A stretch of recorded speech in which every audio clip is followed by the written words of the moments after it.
Hello, brothers. Back again. In for a quick one. This one is for BlackRam. He inspired me to do this particular video, and it's going to be about 5 things I would tell my son about women. The first thing, number 1, is the thing I would tell my son is that a woman's loyalty and her prime directive is directly related to her nest and her offspring. So when a woman loves you, quote unquote, she doesn't necessarily love you or the essence of what you are.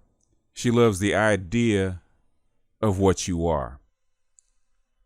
The material that you can provide to her, the lifestyle that you can provide to her and her offspring, or the material, the genetic material that you can provide to her and her offspring. What kind of father or husband will you make?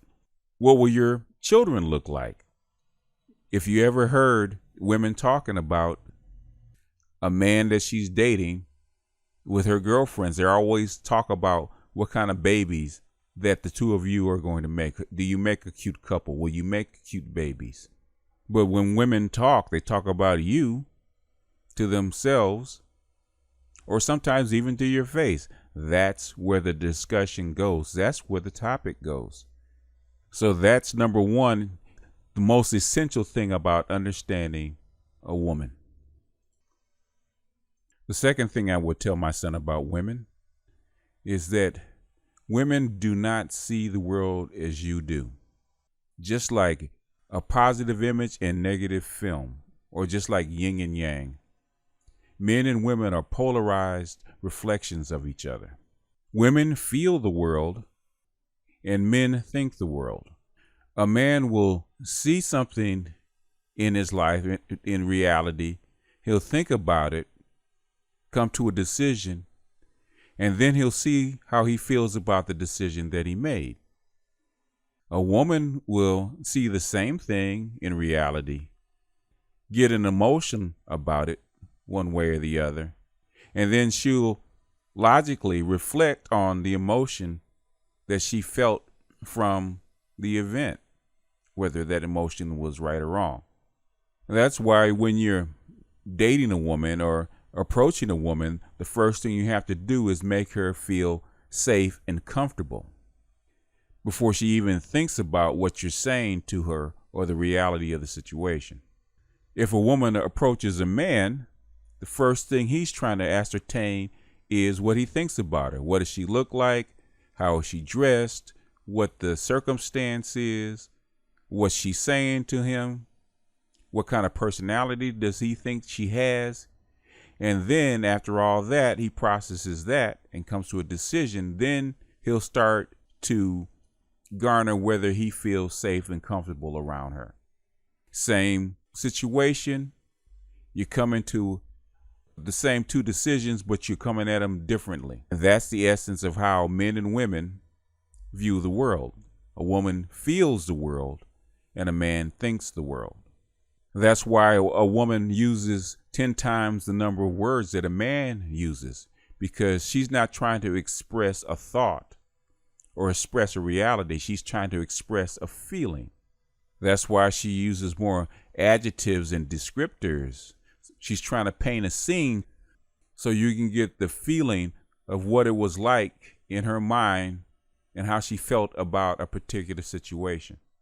Men use less words because they're trying to get to the core of the problem or get to the understanding of the situation. Men want to know what went down first and then how it went down. Women want to tell you how it went down for 40 minutes and then for the last 5 minutes tell you what actually happened. So again, women feel the world first and then think about it second. Men think the world first and see how they feel about it second. The third thing I would tell my son about women is that he has to know that women don't see him as he sees them. To women, men are vehicles. They are a means to an end. They're a means to a lifestyle. They're a means to build whatever life she has envisioned in her head. When she looks at you, she sees her wedding, she sees her bridesmaid, she sees all these other things. She sees her family, she sees her children, she sees her house. She doesn't see you as a person. She sees you as a means to get there to her lifestyle. So when you look at her, she doesn't see you as a human being or a person. She sees you as a tool to get to where she wants to get. So just as any other tool or vehicle, as long as you can do the job and provide the lifestyle and the other things that she desires, she's happy with you. When you can no longer do that, she won't be happy with you, and she will discard you and get somebody else that can actually give her that. And it's not personal. That's the way she's built. You have to know that coming in. So you just can't give your all and give all your heart to a woman just because that's what you want. You have to realize the way she sees you. And if you don't, you're in for a lot of pain and a lot of hurt, and you're going to give up your life and your health and your heart and your emotions and your stability for something that doesn't exist. The fourth thing I would tell my son about women, and this is keeping in the same theme, is that women do not love you like you love them. If you've listened to the first three parts of this, that should be fairly obvious. We as men, when we pick a woman and we love a woman, we connect to her and through her. We want a balanced, reciprocal connection. We give so that she will give back to us the same thing we give to her. So since we love and we love through her and we connect through her, we think that she connects with us and through us the same way, but she doesn't. She loves and connects through her nest. Her children, you, her house are all the same thing. She loves them through a whole conglomerate. She does not love you individually. So when you are disconnected from the nest, you are disconnected from her love, or the love that you think that you deserve.